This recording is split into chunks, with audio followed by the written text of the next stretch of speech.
tong didenge anu nyebutkeun wah tuh nepi ganjaran tong didenge ieu eta mah pemikiran pemahaman jelema nu watek suwe. Pemikiran pemahaman jelema nu watek suwe watek sangsara eta mah ieu kumaha make wasiat ka anak umat mun aing pae tong ditahlilan eta mah watek suwe. Watek suwe rarasaanana meureun amal teh loba, rarasaanana meureun amal teh kabeh rek ditarima ku pangeran, rarasaanana meureun amal teh moal aya nu nagih ku jalma-jalma nu ku manehna kungsi diupat si muat anu kungsi gitu kan didolim jeung sebangsana apa eta teh bakal dibayar-bayarkeun ya ku Allah taala kasakur anu didolim ku manehanana tuh boro wasiat teh ka anak ya kade mun pae tong ditahlilan entong aduh gitu kan tuh ai pek teh ngegel curug nu ngirim eueuh gitu kan amal sorangan teu ditarima aya ge sautak saeutik dibayarkeun kana hutang ka tetangga kabaraya sok sabab sok ngupat si muat eta teh pemikiran pemahaman jelema anu watekna suwe tong milu kadinya. Assalamualaikum warahmatullahi wabarakatuh.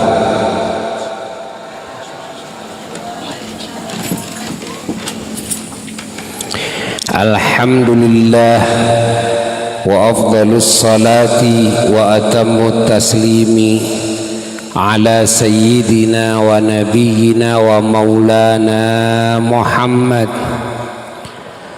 wa ala alihi wa sahbihi wa mawalah wa la hawla wa la quwwata illa billah wa ba'du.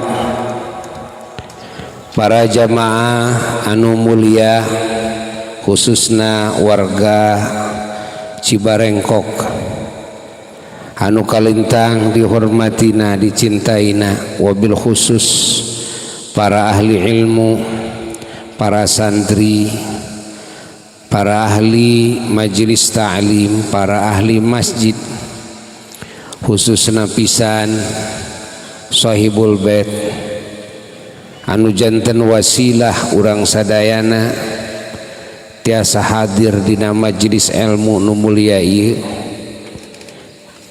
yakni Bapak Haji Opendi anu ku urang sadayana parantos kamafhum diantawis maksad anu mulia sejangah haulkeun garwana Ibu Hajah Masrifah rahmatullah alaiha rahmatan wasi'ah tamah anu muga-muga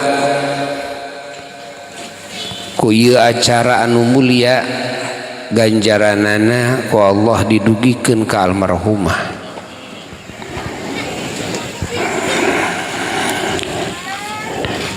Para jamaah anu mulia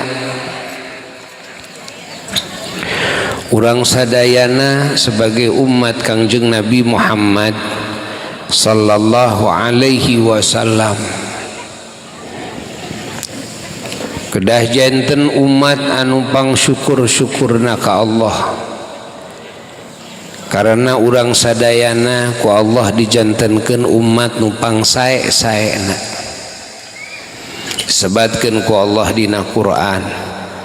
A'udzu billahi minasy syaithanir rajim. Bismillahirrahmanirrahim. Kuntum khaira ummatin ukhrijat linnas.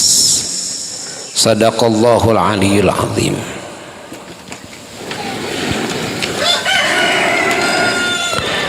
Diantawis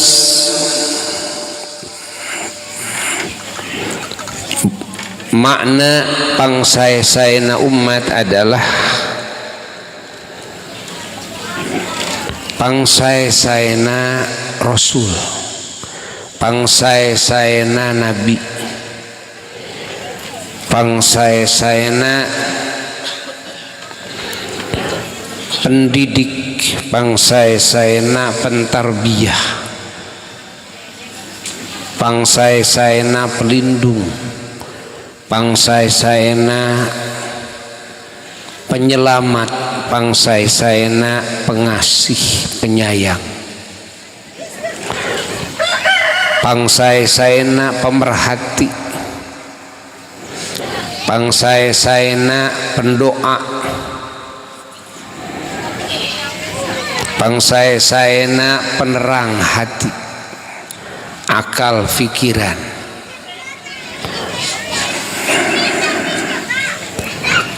pangsae-saena pemberi,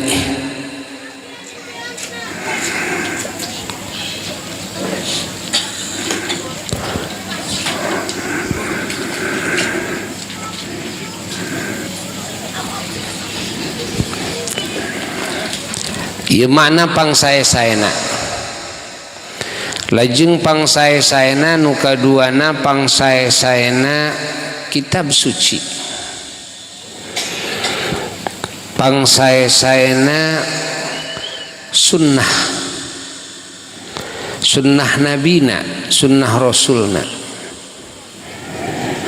pangsae-saena bayan penjelasan ti Allah sinareng ti rasulna sallallahu alaihi wa alihi wasallam.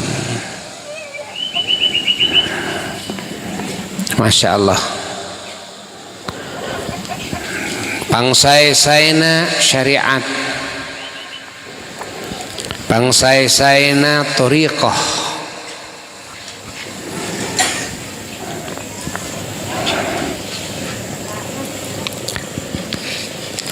lajeng ieu umat ku Allah subhanahu wa ta'ala didamel pangsaena deui tina sisi anu sanesna.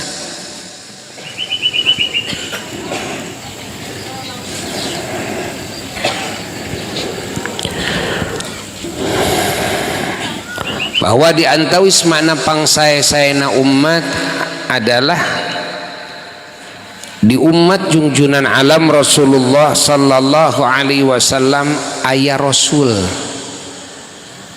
aya nabi anu ieu rasul ieu nabi teh aya dina reng-rengan umat Kangjeng Nabi Muhammad sallallahu alaihi wasallam, yakni Nabi Isa alaihi salam sareng Nabi Khadir alaihi salam. Anu teras didampingi ku Kangjeng Nabi Khadir alaihissalam mergi mantena masih jumeneng, diaping, dijaring, ditangting ieu sadaya umat Kangjeng Nabi Muhammad sallallahu alaihi wasallam ku mantenanana.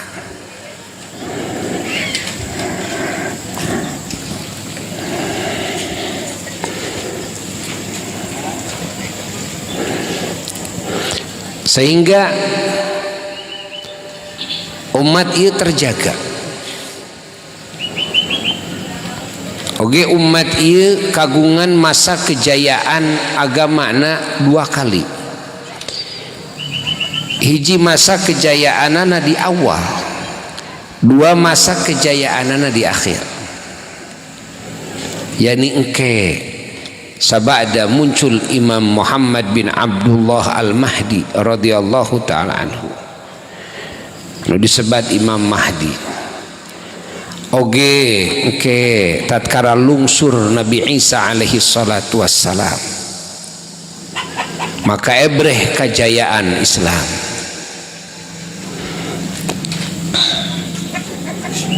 Ieu diantawisna makna pangsae-saena khairu ummatin.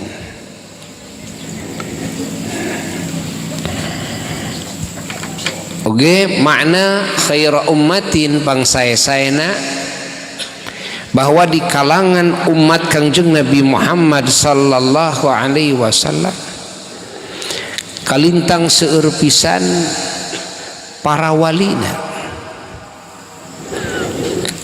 anu teu putus ieu maqam kawalian dugi ke akhir zaman. Oge kalintang seueur pisan ulamana anu terpercaya, anu siqat dugi ke akhir zaman.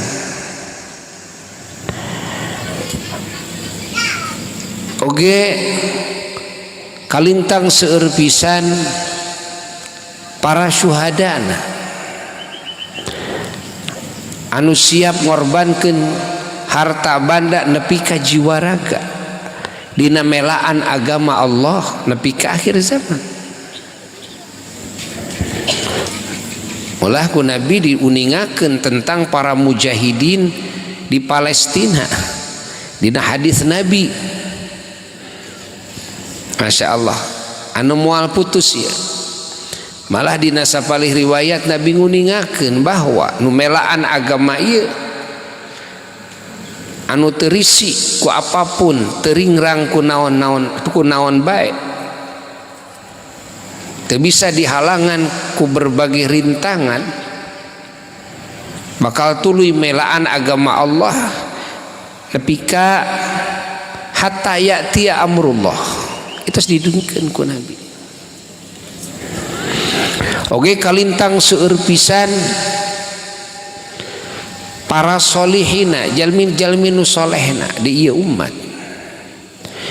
Kalintang seueur pisan para siddiqina di ieu umat. Kalintang seueur pisan para muqarrabina di ieu umat. Oge di ieu umat teras seueur rijalul ghaib, seueur para wali-wali nu mastur di ieu umat. Masya Allah. Sehingga ieu umat tetap janten umat anu khaira umat, pangsae-saena umat. Dan tawisna makna pangsae-saena umat oge bahwa sahabat Kangjeng Nabi Muhammad sallallahu alaihi wasallam sebagai umat anu paling awal. Masya Allah, ieu pang seueur-seueurna diantawi sahabat para nabi, diantawi sahabat para rasul anu teristimewa.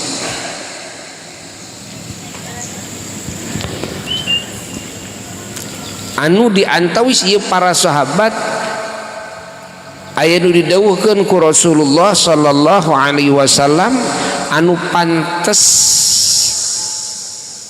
ngalinggihan kursi kanabian. Masya Allah.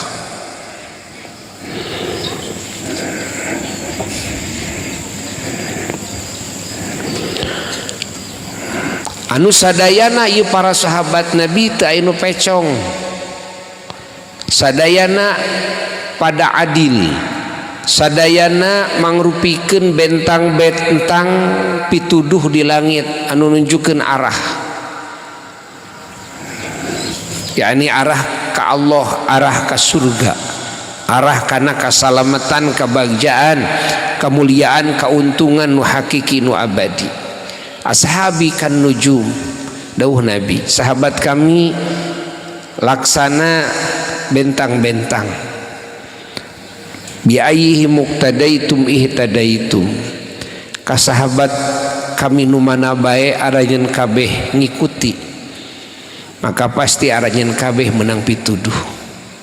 yakni menang pituduh ti Allah. Junjunan dugi ka ngamanatkeun ka urang ulah dugi ka urang aya benci, aya goreng sangka ka sahabat Nabi nu mana bae. Sehingga para ulama ngawanti-wanti bahwa urang ulah wani-wani ancrub, wani-wani urang menilai, ngomentari tentang naon-naon nu terjadi di kalangan para sahabat. Aya sahabat peperangan di antawisna sareng sahabat deui perselisihan. Urang teu kenging ngiring ancrub kadinya ikut komentar siapa kita gitu.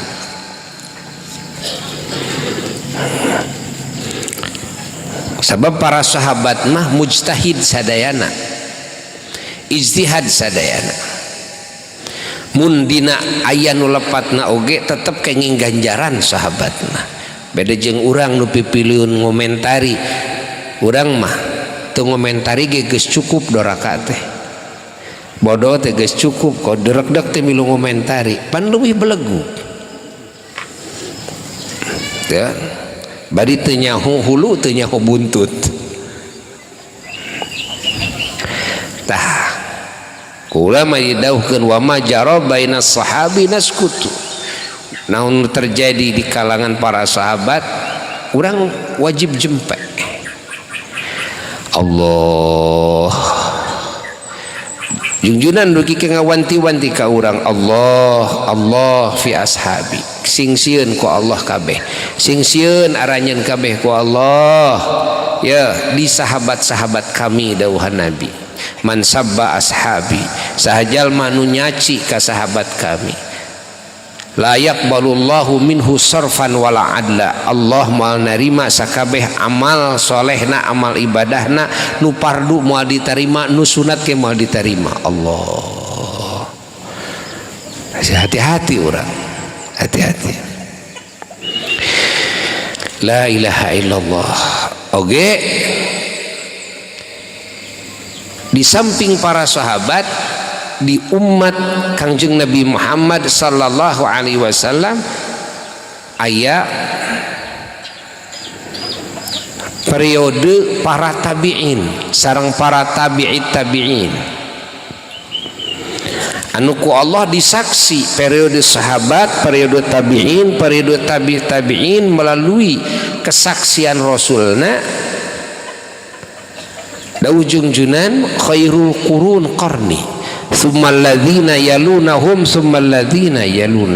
panghade-hadena kurun kami tuluy kurun jalma-jalma nu nyanding kana kurun kami tuluy kurun jalma-jalma nu nyanding kana kurun anu nyanding kana kurun kami tegasna kurun sahabat tabi'in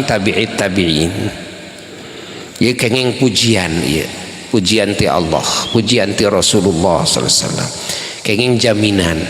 Teh ini disebut as-salafus saleh, salaf saleh nu mana sakabeh umat Islam nganisbatkeun agamana ka para salaf saleh disebat weh as-salafi, as-salafiyah. Tapi sanes as-salafi bodong. Karena ayeuna dulur urang nu ngaku as-salafi tapi beda jeung para sahabat, para tabi'in jeung para tabi'in. Yang ngaranna as-salafi naon bodong. Nah tayin makna khaira ummatin lajeng diantawis makna khaira ummatin bahwa umat Kangjeng Nabi Muhammad sallallahu alaihi wasallam amal sakedik diganjarna loba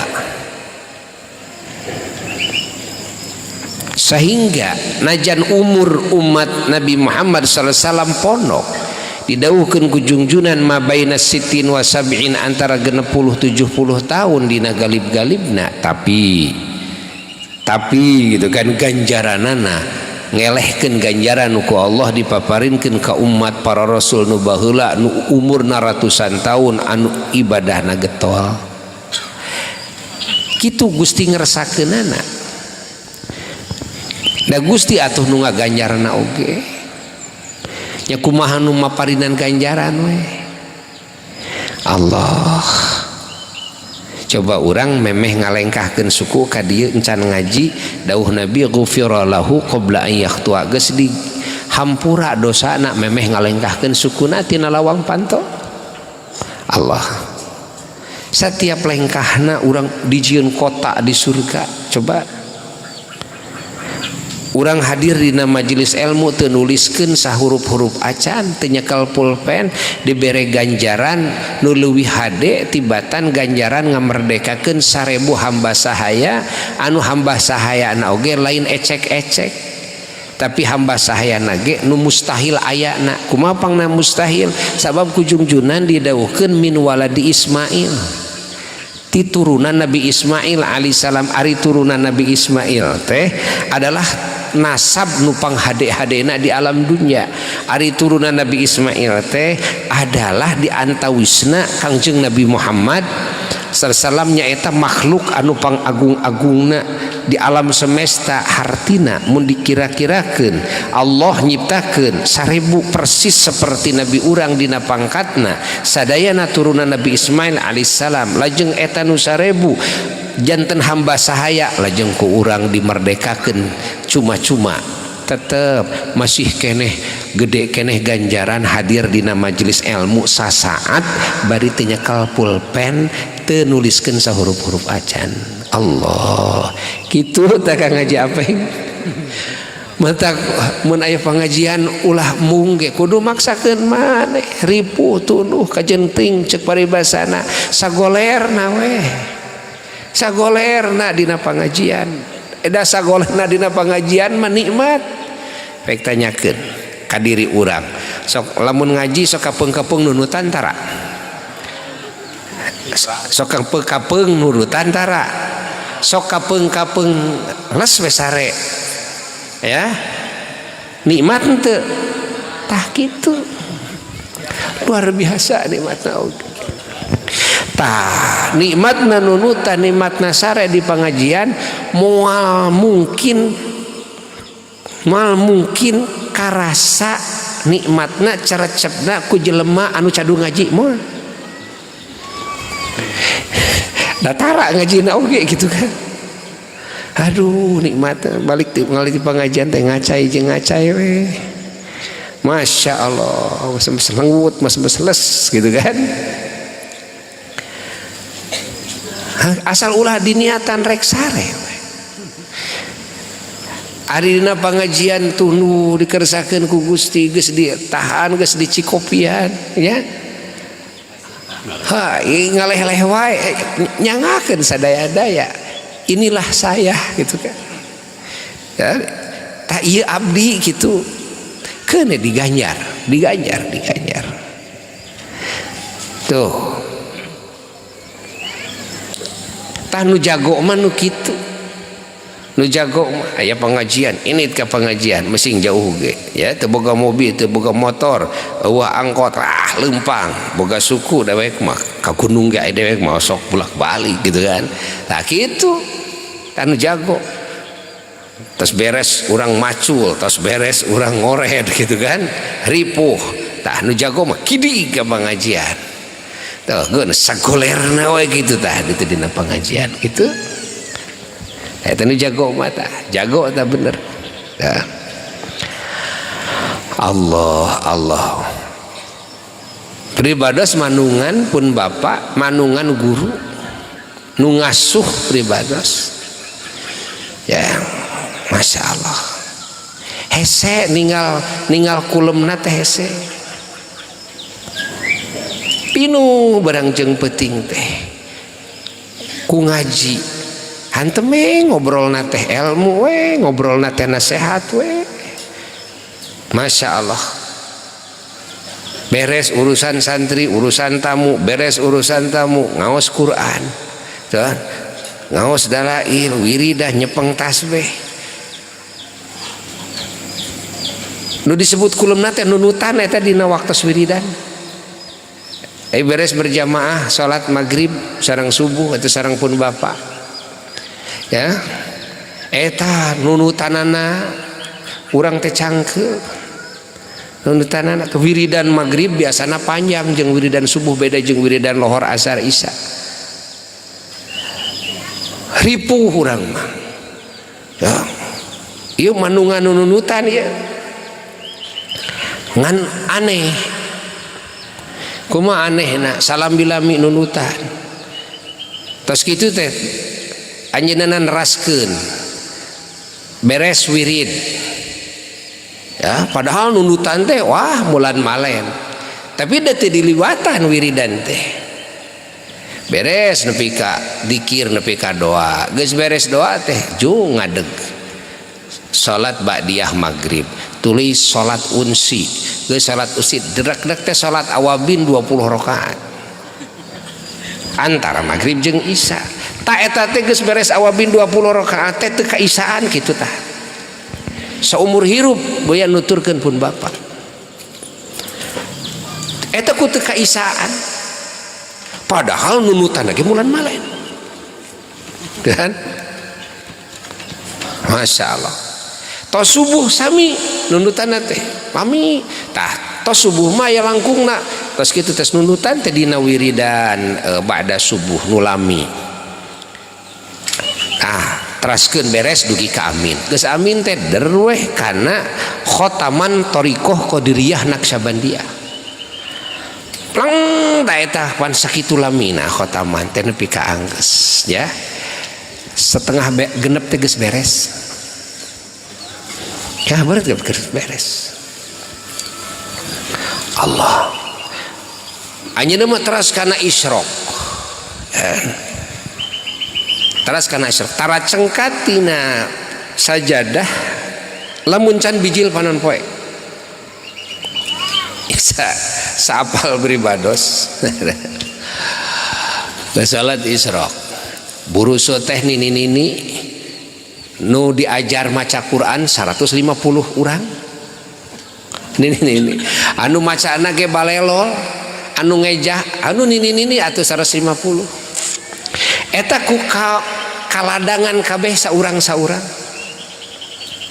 urang mah kudu meureun nepi ka jam 10 150 urang tah jam 7 teh geus beres Allah jam 7 teh geus beres sadana gidik tos kitu teh nyandak pacul ka kebon nyanak santri limaan da eta gaduh sawah 2 hektar teu capek-capeun pun bapa mah marab nu ngaos teh tina tapak panangan anjeunana beas kenging anjeunana lalabna king anjeunna kebon teh pinuh tara ngahajakeun ngored pun bapa mah ngawarah tani teh ya ka pribados unggal poe. Jadi lamun ngalah sampe harita teh kudu buru-buru di papasan deui eta sampe teh disiapkeun keur dicecepkeun. Ngalah hiji nyecepkeun teh 7 gitu. Eta teh bari dikoret teh. Masya Allah. Tah kitu tah pun Bapak. Pungapoe we. Jadi teu aya ngahajakeun ngored sapoe teu aya. Tarami warang batur ngored dar. Allah. Eta teh uih ti kebon teh jam 8 ge tos aya deui di bumi teu lami wah santri teh mawa labu sieum mah mawa sampeuk mah mawa cau mah mawa gedang mah mawa sayuran mah sintrong mah kasenengna teh sintrong nu teu dipelaku jelema teh da pun bapa mah teu sirikna mah cadu we nuang pamere teh komo meser mah aya wasiat tinu janten ramana cenah timurang kalih keneh euy dawuh Rasulullah saur mana ka anjeunna sok sering ngodongengkeun kul min kadiyaminik maneh kudu dahar teh tina kesang leungeun maneh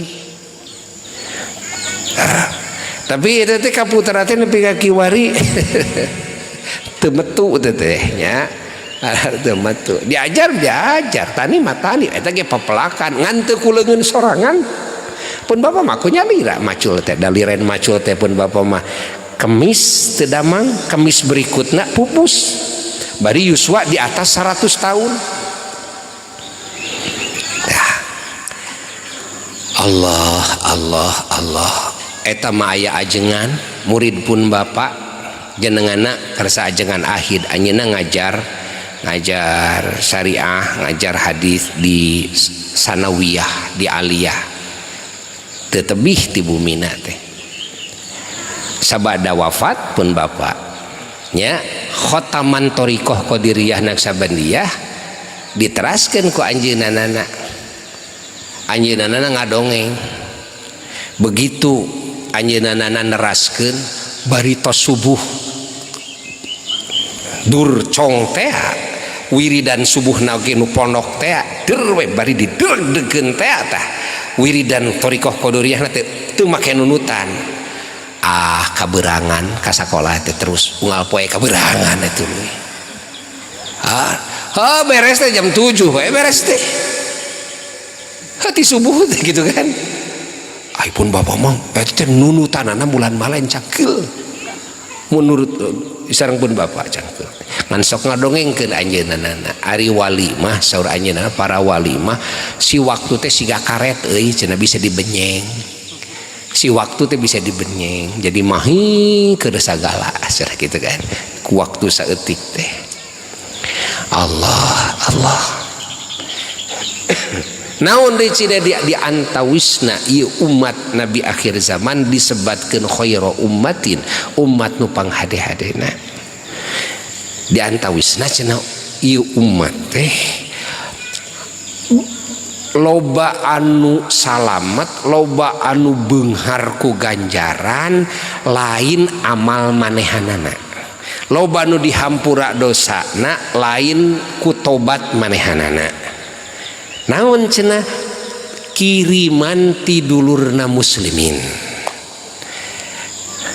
sabab di urang mapan aya ajaran ti rasulna ajaran naon ajaran ngadoakeun sasama ajaran mangmentarakeun hampura ka Allah keur sasama muslim sanes kitu aya ajaran eta urang mah aya ajaran ilaruhi kan tuh terus urang mah aya ajaran naon deui urang mah ku Allah Ta'ala dipaparinan keistimewaan mun boga anak soleh ya anak soleh tak ganjaran anak teh lain ukur keur eta jelema wungkul eta anak wungkul tapi 100% oke keur urang nu salatna anak nu puasa anak nu ngaji anak beunghar ku ganjaran urang indung bapana nu teu milu ngaji teh beunghar ku ganjaran saha ganjaran anak eta teh tina anak hiji cing lamun boga anak 10 tuh gitu kan tuluy daon deui cenah tina kamuridan deui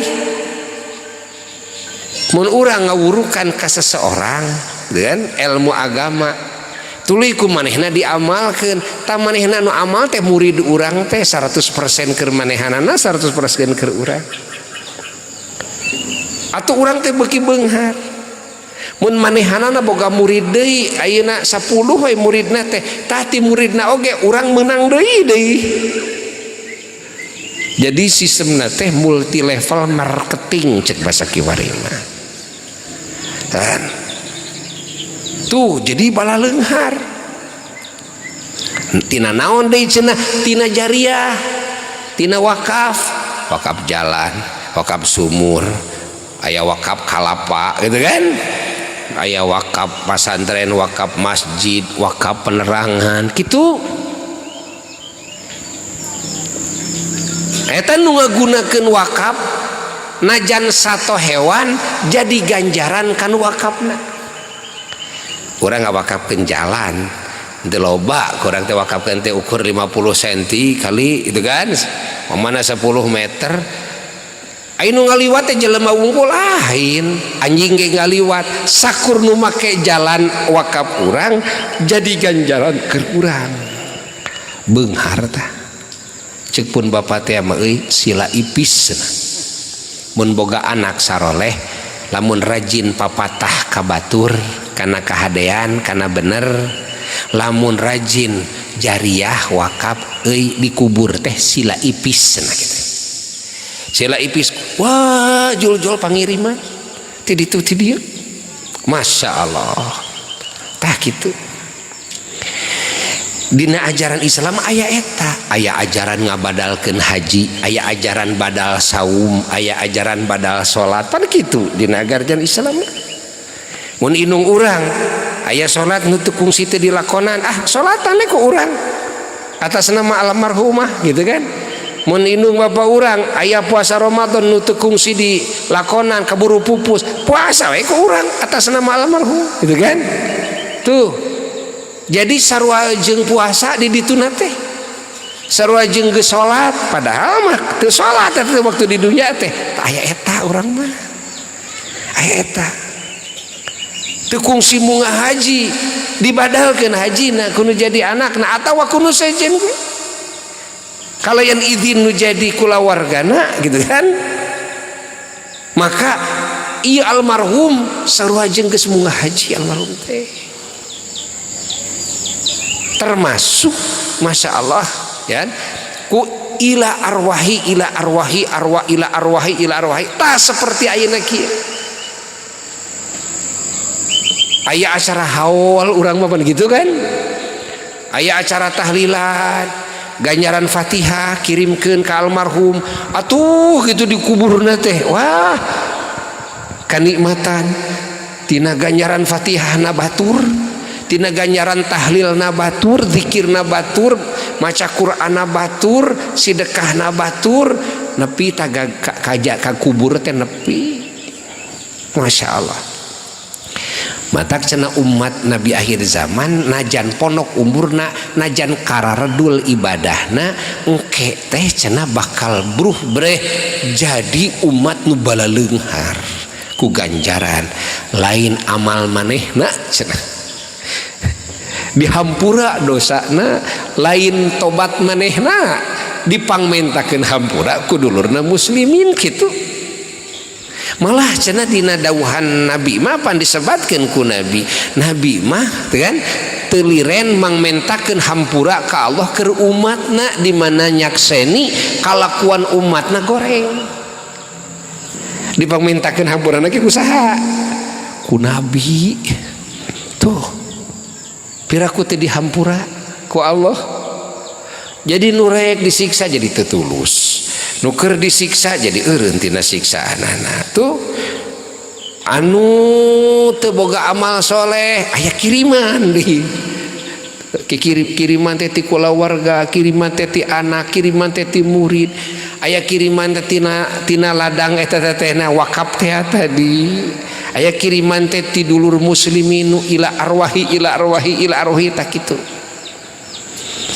Masya Allah. Ya amalan seperti kieu ya tahlilan mah ila arwahi mah haolan mah cekel pageuh ku urang, cekel pageuh ku urang, cekel pageuh terus sebarkeun ku urang, ajarkeun, wasiatkeun ka anak incu. Tong didenge anu nyebutkeun wah tu nepi ganjaran tong didenge ieu eta mah pemikiran pemahaman jelema nu watek suwe.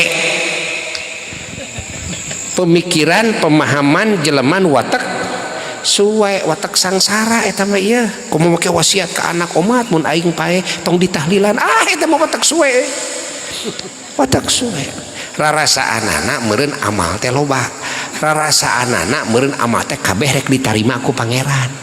Rarasaanana meureun amal teh moal aya nu nagih ku jalma-jalma nu ku manehna kungsi diupat si muat anu kungsi gitu kan didolim yang sebangsana apa eta teh bakal dibayar-bayarkeun ya ku Allah Ta'ala kasakur anu didolim ku manehanana. Tuh boro wasiat teh ka anak ya kade mun pae tong ditahlilan entong aduh gitu kan. Tuh aipek teh ngekel curug nu ngirim eueuh gitu kan amal sorangan teu diterima aya ge sautak saeutik dibayarkeun kana hutang ka tatangga ka baraya sok sabab sok ngupat si muat. Eta teh pemikiran pemahaman jelema anu watekna suwe tong milu kadinya. Padahal logika jelema nu bodoh ciga urang teu kudu make Quran hadis kieu we lamun urang ngahadiahkeun Fatihah mah Quran mah ka almarhum kanu sajen heug teu nepi lamun teu nepi ieu bakal balik deui ka urang. Dan nu maca Qur'ana saha?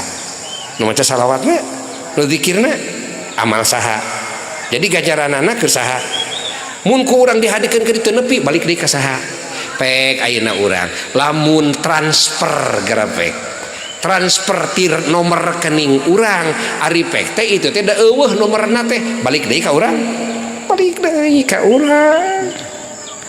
Tah nah hese teuing gitu kan eces teh tah kitu tah geus we sakitunya. Moga-moga ieu kalimat sing manfaat ti dieu teh bade lajeng ka Ciguha kawitna bade ka suku gunung nanging ti dieu mah langkung caket ka Ciguha bisi rek ngalilu ayeuna ngaraos tos salat maghrib langsung we ka Ciguha margi ti Ciguha bade awal keneh deui ka suku gunung sakitu nu kapihatur wassalamualaikum warahmatullahi wabarakatuh.